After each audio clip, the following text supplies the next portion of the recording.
मुंबई के बांद्रा इलाके में इस छोटे से घर में उमर शेख की वालदा, बहन और घर के दूसरे अफराद रहते हैं। 6 बरस बीत जाने के बाद लोग आज़ाद मैदान फसाद भूल चुके हैं, लेकिन इस अहल खाना को आज भी ऐसा लगता है कि गोया कल की बात हो, क्योंकि इन्होंने अपने घर के उस फर्द को खोया है जिसकी बदौलत इस घर की रोजी रोटी चलती थी। दोबारा नहीं होना चाहिए, जिसमें कितने जवान बच्चों की जिंदगी भी खराब हुई ना। जो भाषण वो पोस्टर लगा के रखे थे, मेरा भाई तो मोर्चे में वो पोस्टर एक था, वो मेरे पास अभी भी होएगा, वो पढ़ के गया था।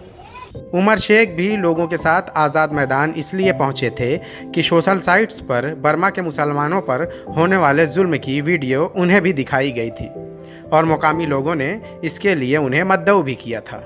लेकिन उन्हें शायद इस बात का अंदाज़ा नहीं था कि जहां वो बर्मा के मुसलमानों पर हो रहे जुल्म सितम के लिए दुआ मांगेंगे, वहां उनकी ज़िंदगी ख़त्म हो जाएगी। लड़का गया जब से मैं बीमार हो गई हूँ, शुगर, ब्लड प्रेशर सब बीमारी हो गई।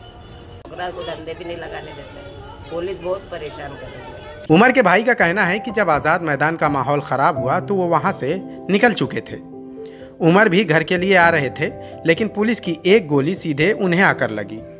उमर शेख के अहले खाना इस गम को अब तक नहीं भूल पाए थे, वहीं उनके सर से उनका आशियाना भी छिन गया। उस दिन हम लोग वो दुआ के लिए सब गए थे, उस दिन दुआ हो रही जिस दिन, तो हम लोग जिस वक्त पहुँचे उस वक्त सब मतलब तोड़म ताड़ तो चालू ही थी।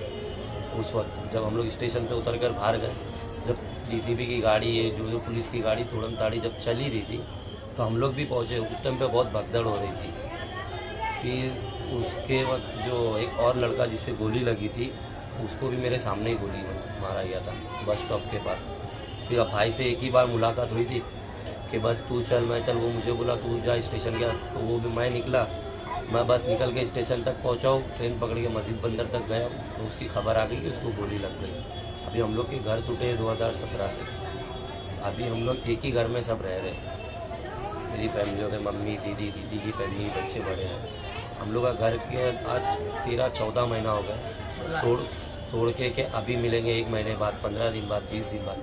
बस हम लोग घरों के लिए हम लोग की परेशानी। हैरान कर देने वाली बात यह है कि मजहब के नाम पर वर्गलाने वाले और खूनी सियासत करने वाले हुक्मरां को इस खानदान की अब तक कोई फिक्र नहीं।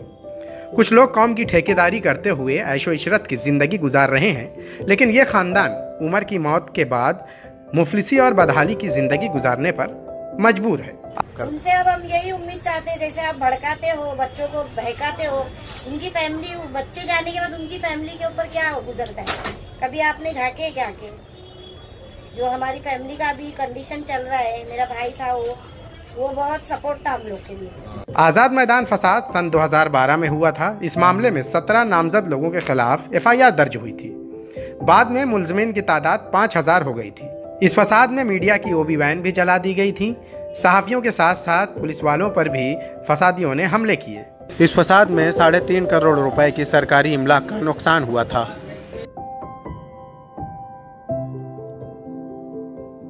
आज़ाद मैदान फसाद ये एक सोची समझी साजिश के तहत किया गया था, जिसमें मुस्लिम नौजवानों को गुमराह किया गया और उसके बाद फसाद बर्पा किया गया।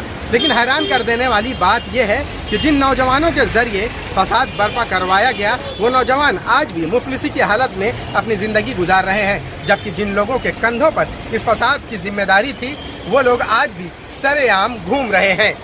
मुंबई से ETV भारत के लिए शाहिद अंसारी की रिपोर्ट।